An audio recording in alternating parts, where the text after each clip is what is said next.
Okay, folks, welcome back to yet another video. Once again, 50 Cent is in the news. This time around, assertions that never appeared in his Diddy documentary on Netflix.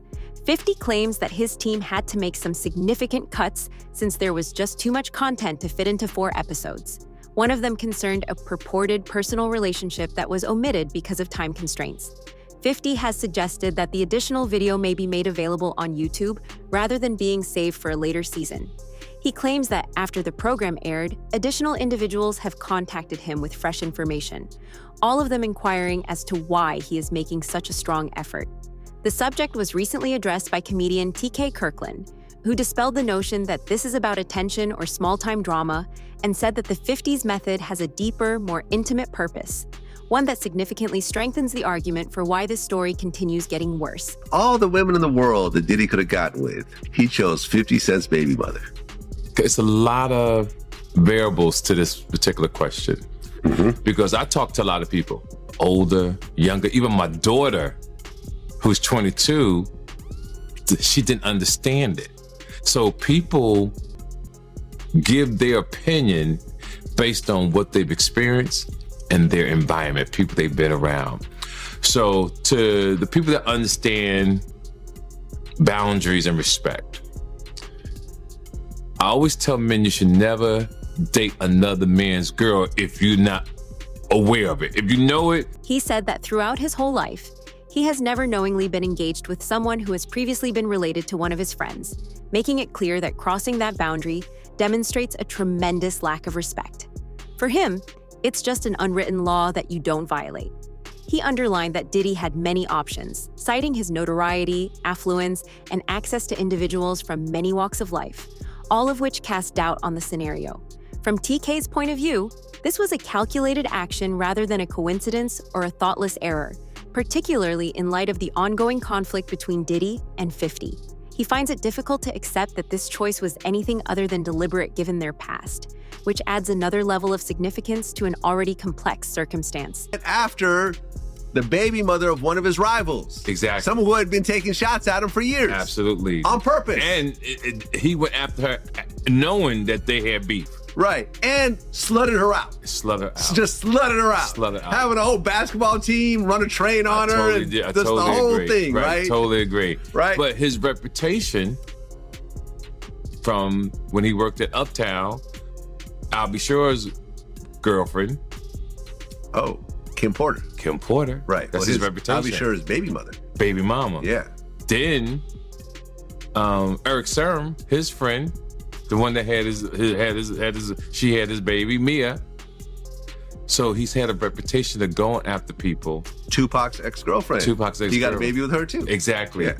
So my point that I'm making to the men listening, if you don't understand this, then you're just poorly educated and don't really have common sense. It's a no-no. There's no way I would go after Vlad's ex-girlfriend. Right. I'm so loyal that if I met a woman and she said, oh yeah, I stay Vlad. Oh, I can't with you, baby. Right.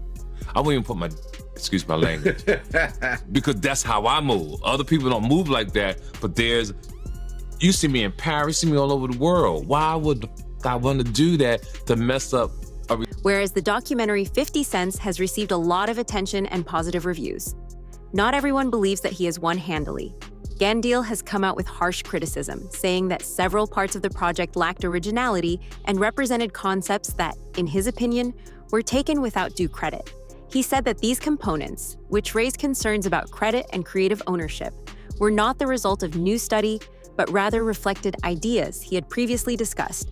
His remarks have created a new level of controversy, changing the focus of the discussion from the documentary's success to its production. In an interview about, he said that he had a lot of footage had to be down, the documentary had to be downsized. You understand?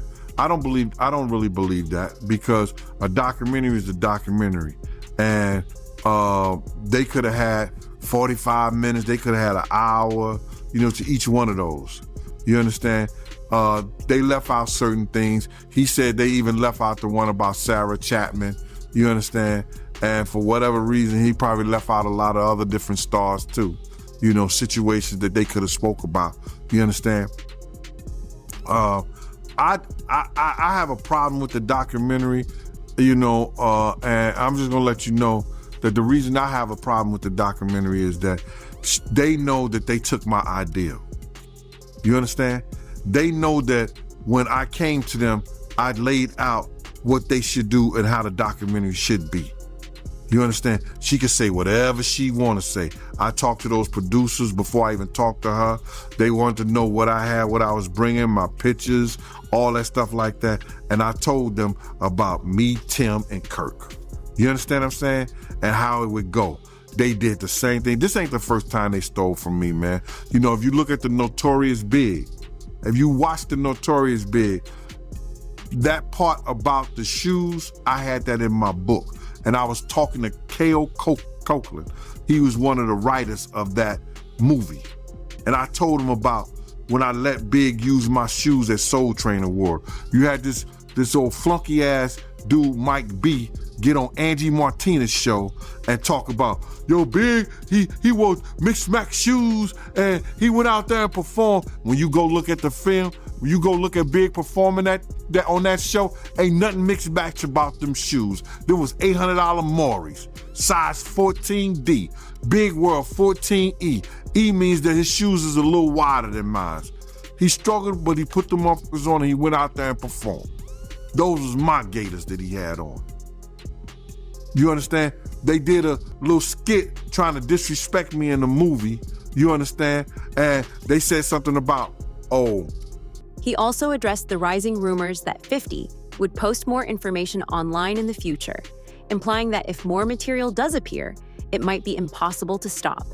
Gene thinks that if there was a practical method to end the documentary, it would have done so by now. This, in his opinion, tells a lot about the present balance of power behind the scenes. He believes that the fact that it is still accessible speaks volumes and raises concerns about Diddy's actual level of authority and the extent to which it may have already diminished. And if 50 do another one, and I heard he's gonna put it on YouTube or do whatever he's gonna do, Puff ain't gonna have nothing to do with that. Puff ain't gonna have nothing to do to try to stop that because he can't. Because if he could stop it, it would have been stopped. You know why he can't stop it? Because Puff know people right there at Netflix. Don't think he don't. And I don't know if this guy still work for them, but he was part of the Flavor Unit, Shakim. He was part of the Flavor Unit. He was good friends. He was cool with Puff and them. Flavor Unit and them, Queen Latifah and them, they was cool with Puff. If Puff would have sent the cease and desist over there and they could do it and he had the power and they wasn't right, they would have been done it. You see it's still rolling, right? It's still going on, right? He ain't got that power no more. You understand? Now, could he sue them because they use his likeness or use them and stuff like that? I don't know. I'm not that versed in they using him. You understand? If they can steal your whole damn idea, your whole damn ideal, why can't they steal your whole damn intellectual property? Gene also discussed Diddy's long-standing obsession with Tupac, implying that it wasn't only a passing fad, but rather something that shaped many of his choices over time. Gene claims that this style of thinking influenced Diddy's actions behind the scenes, influenced his decisions, and influenced how he handled problems in both his personal and professional life.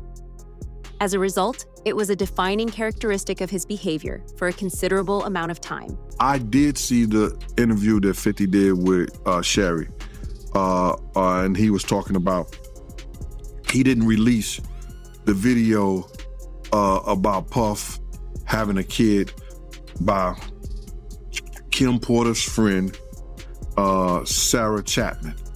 Now, we all know that she used to date Tupac.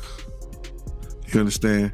So either he got her because he wanted some remnants of Tupac. We don't know. But it seemed like every dude that he had some kind of disdain, dislike, or that he idolized in a sense, he wanted their girl. Or he wanted to be a part of their girl. I don't know why. Yo, bro, this dude was I don't know if he was in love or in hate for Tupac. He wanted to be an actor. He auditioned for Juice. Pac beat him out for that Bishop thing. You understand what I'm saying? He wanted to be a part of that. Just go, and not so many years ago, when Puff started getting into that drugs and started using drug stuff, he started revamping some of Tupac's speeches. And if you think I'm lying, go look at the Grammy speech he did. Go look at a couple of speeches he did. It was the same exact words Tupac had said. That he was gonna start this whole revolutionary of our people. That's Tupac. Black Lives Matter, the Black Liberation Movement, that was Pac. The Black Liberation Movement. Black Lives Matter? Come on, bro. This dude, everybody know that he had some kind of, I don't want to say disdain taste, but he had some kind of, I don't, jealousy of Tupac, bro. The documentary does have some flaws, however. The fact that Kim Porter received so little attention was another aspect that many observers found noteworthy. She had an important role in Diddy's life as his long-term companion and the mother of his children. Her narrative, however, was simply addressed in passing. Although pneumonia was the official reason of her untimely death in 2018 at the age of 47, there are still unsolved concerns and public debate around her unexpected death.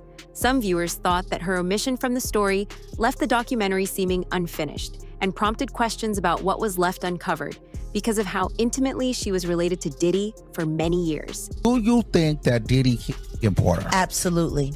Why?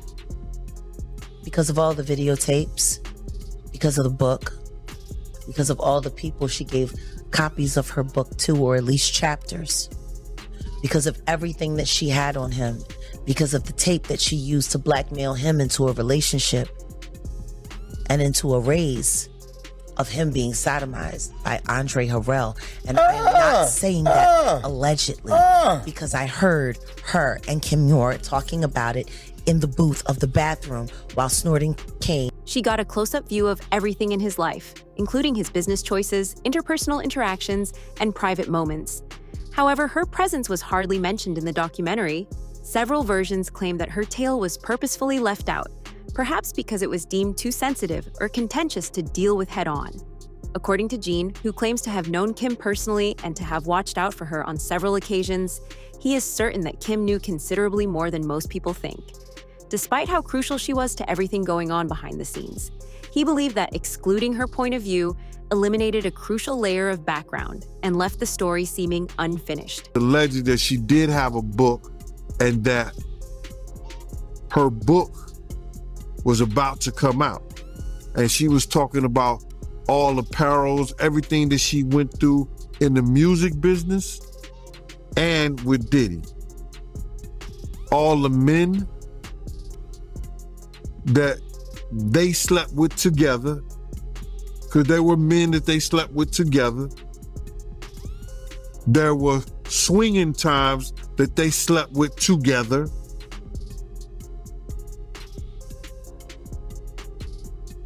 I don't know, man. How do you put your girl through some shit like that? Or how you look at your girl and knowing that she's another dude? What kind of demonic mind you have to be that far gone where that shit don't bother you? And got rid of them. They swimming with the fishes. Wow, man. So she was about to expose all that in her book, them sleeping with men together. She was gonna expose everything. I heard it was tell all. Yeah, that's crazy, man. Just curious, right? Did you know that Diddy and Kim had that type of relationship back then in real time? Yeah. Because I know somebody personally that lives in Atlanta that was swinging with them, and I would never mention his name because he's a good brother and he knows my family down there. You know, he knows my family down there, and I would never, put his name out there like that. He's been in the music business. He done put a lot of groups, A-listed groups out there, especially A-listed groups. The documentary, which only included a few pictures of Kim and a short reference to her as Diddy's children's mother before swiftly moving on, did not include any of that knowledge.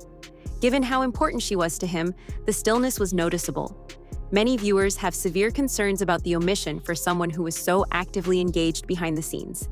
Additionally, Mark Curry has publicly discussed an alarming scenario between Kim and Diddy, alleging that Diddy had ways of monitoring her private talks and became enraged when he heard things he didn't agree with. Mark reported an instance in which Diddy attacked Kim at a public gathering after becoming enraged about a phone conversation Kim had with producer Shakir Stewart. Moments like this, in Mark's opinion, revealed a dominating dynamic that was never adequately addressed in the documentary, raising questions about whether events were purposefully omitted. It was the other day they just did a whole thing with the girl that he was dating was the one that was putting the wiretaps and all of that out. It was a clear case. She came, okay, hey, I was the one who was doing the wiretapping and all of this, right? The tapping. So I knew about this before she came out and said that she was the one that was doing it. I was sitting there like, damn, he know everything she doing. He know her conversation. I'm sitting there like when I'm sitting there right there next to him, when I'm hearing them saying, this is what Shakir Stewart was saying to Kim Porter on the phone that made him mad. That made him so mad at Shakir Stewart when he went to L.A. Reid party, hit him with the chair. You don't think if he hit a man with a chair for dating this girl, they gonna have a fight at home too. You know what I mean? That's why, they say he busts her nose up on the boat. And have you ever been to Sandro Pay's see a brother play a mandolay? Remember that was in his song? I need a good woman next to me. So then it happened in Sandro Pay? Like that island. And then he bust her nose. They tried to make it seem like she slipped and fell. She slipped and fell and broke her nose. Nah, the truth was she slipped and fell and landed on his fist. Yeah, but that's what happens when you put your hands on females. I don't really have much respect for a man who's physically abusive towards women, man. I kind of think they be kind of suspect. I'd be like, man, girls fight. When you consider how the documentary treated Diddy's well-known parties, this also seems to be a part of a bigger trend. These gatherings were said to draw influential people from a variety of businesses for many years. However, very little of it is shown in the movie. Given how publicly those relationships were acknowledged in the past and how quiet many of those same players are today, it seems odd that there are no significant names or concrete information. Thoughts on all the his celebrity friends that denounced those allegations and were like, this is false, and liars. They were saying, yeah, should they speak up now? It's getting a little too late for those who are complicit. Stevie J should be charged. Mary J. Blige should also be charged. Jennifer Lopez should definitely be charged. Jay-Z should be charged. Khaled should be charged. Rick Ross should be charged. Usher should be charged and tried with him. Or for Justin Bieber alone. Jaguar Wright has also said that the actual narrative starts in Diddy's childhood home and that people place too much emphasis on the music business while ignoring what may have influenced him long before he became famous. She claims that throughout his early years, his mother was constantly preoccupied with her own life and that a variety of individuals came and went, creating an unstable atmosphere. According to Jaguar, a child's thinking and development may be profoundly impacted by being around strange faces all the time, creating effects that last long beyond adulthood. She believes that even before the business ever entered the scene, those early experiences could have had a significant influence on who he eventually became. God knows what he saw and what happened to him in his own mama house. all of those strangers, them up involved, looking around, seeing what was going on. And let's just be clear, it sounds like her house was a house of, professional freak-offs. So who knows what he saw or what could have happened to him while she was busy entertaining people and pouring and getting tips, as she would say, for her after-hour life. Oh yeah. He was. I'm gonna say he was surprised to hear that. School bus driver. No, was he surprised or was he like, zip it, you talking too much? Because that's what it looked like to me. It looked like you talking a little bit too much. They don't need to know about that.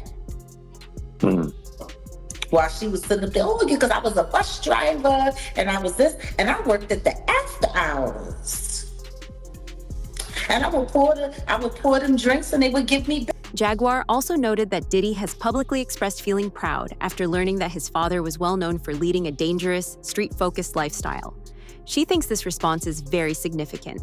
She believes that accepting that picture rather than challenging it shows how profoundly those early influences may have impacted his personality, beliefs, and way of thinking, providing insight into how his history still impacts his behavior now. In Sean's own words, in Diddy's own words, he had said he had a sigh of relief learning that he was the son of a hustler or a gangster.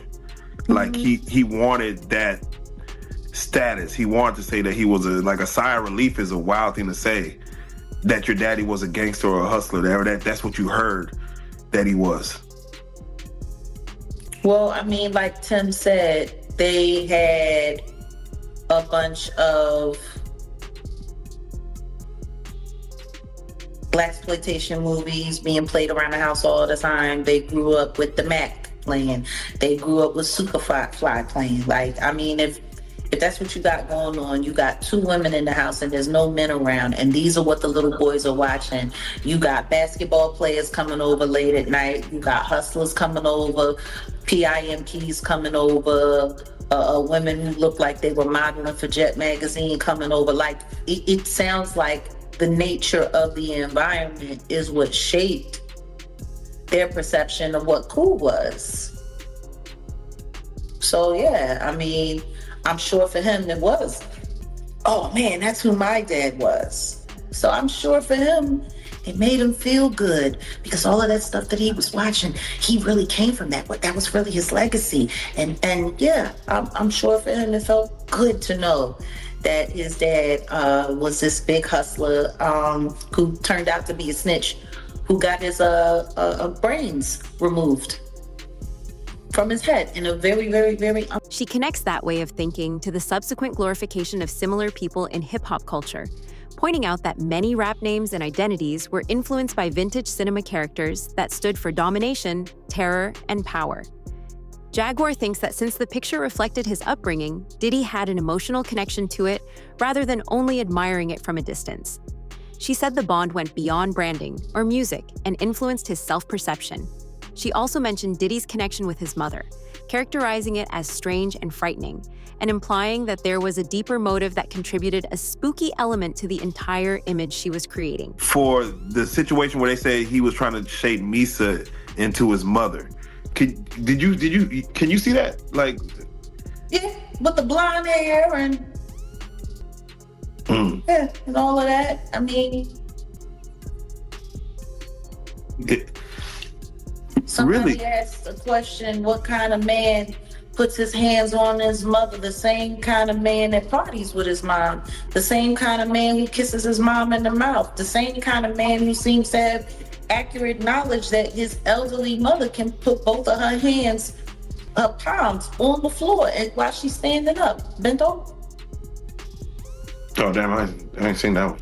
Oh. You never seen the Instagram video where he was talking about how his mom is still young and spry and how she still liked to party and how they was getting a IV drip? Oh. Damn. And she was kissing him in the mouth on the video. And it was like, yeah, my mom can bend over and touch the floor with her palms. No. It's a very, very, very weird relation. When considering Diddy's connection with his own children, which she finds very troubling, Jaguar feels that everything comes full circle. According to her, a number of individuals have said that the kids were in situations they shouldn't have been in, which raises important concerns about accountability and limits. She questions what sort of parenting permits it and why so many people who were aware decided not to speak out. She believes that the quiet around the problem is more concerning than the scenario itself. I mean, you know, it kind of goes into, I mean, he seems to be having, and again, I know the freak offs, that his son is there. Like, it seems like he likes to get down with his kids. Yeah. But that wasn't all. Just to hear Little Rod say, like, the boys were around. Roger Bonds talked about the children as well. What kind of parenting relationship is that? But then again, that goes back to the conversation of Lori Harvey, Steve Harvey's daughter. It was all known that she was spotted in them streets with Justin, and then she was spotted in them streets with Diddy, and they all tried to sit there and pretend like that wasn't what it was. Like, I don't know if anybody has not noticed, but ever since Diddy got pinched, they've all been trying to pretend like all of the stuff that we've seen that happened, that they was all involved and didn't happen. If Lori Harvey was hanging out, and it's kind of weird, like the whole relationship with Justin looks weird. He looks like Mini-Me with Dr. Evil. It's weird. Like, why are there people? Why is there sexual behavior going on? And why are people naked in front of their kids, G? Doing all kinds of stuff. And meanwhile, Misa's running around making comments about how she don't like the way that Eric Sermon was depicting her in the documentary. You don't like the way you're being talked about in the documentary. You don't like the fact that, because see, it wasn't Gene Deal, because Gene Deal said he wasn't there, and thank God that he was able to admit that. Kirk Burrows did say that he was there and present when Diddy was beating the brakes off Misa and putting the feet to her up underneath the... If a second batch of 50 Cent film is made public, what further allegations or disclosures do you think would come to light? Let us know what you think could happen next, as this narrative progresses by leaving your views in the comments section below.